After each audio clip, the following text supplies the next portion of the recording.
Hello everyone and welcome to another track guide. This week we are going around Rudskogen in the Ray FF1600. For this one I had to change the brake bias a little bit, so I went one click in front so it would be 58.5.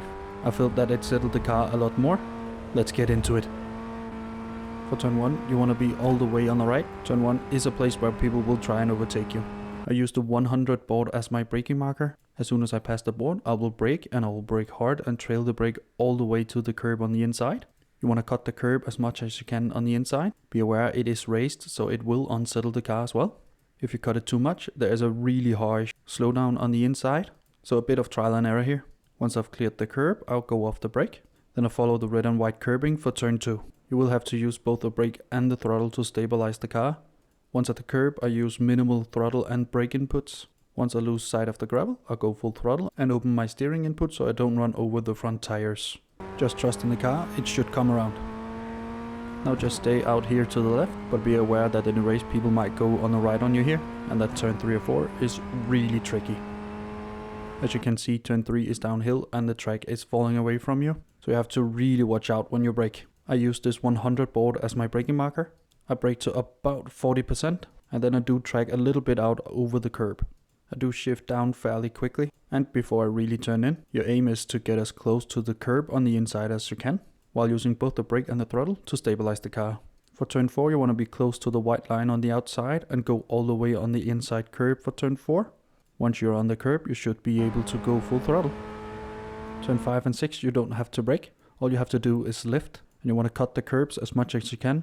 But be aware that there is a really hard slowdown on both of the curbs 4, 5 and 6. So cut them, but don't cut them too much so you get the slowdown. You should be able to keep throttle applied through the most of this section, but you will have to modulate all the way through. At the end of the section we have turn 7, where I brake just after passing this line just in front of us. You can brake really hard because we're going uphill. I don't brake very long, and I aim to cut across most of the curb you can see just in front of us.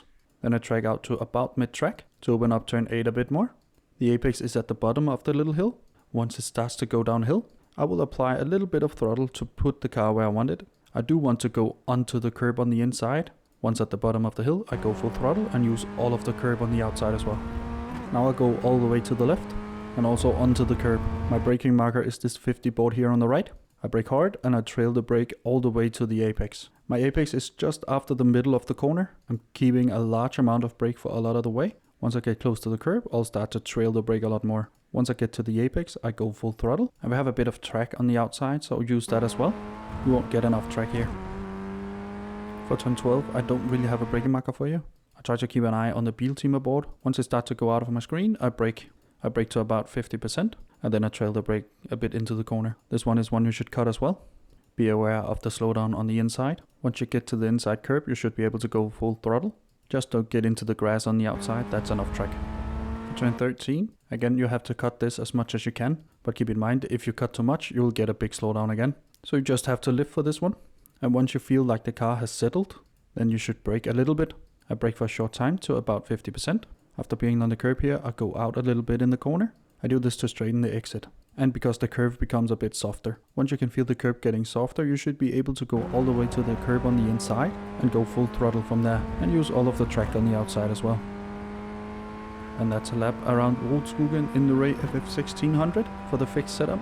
I really enjoyed this. I hope you did as well. If you did, leave a like down below, consider subscribing as well. And now for the uninterrupted hot laps.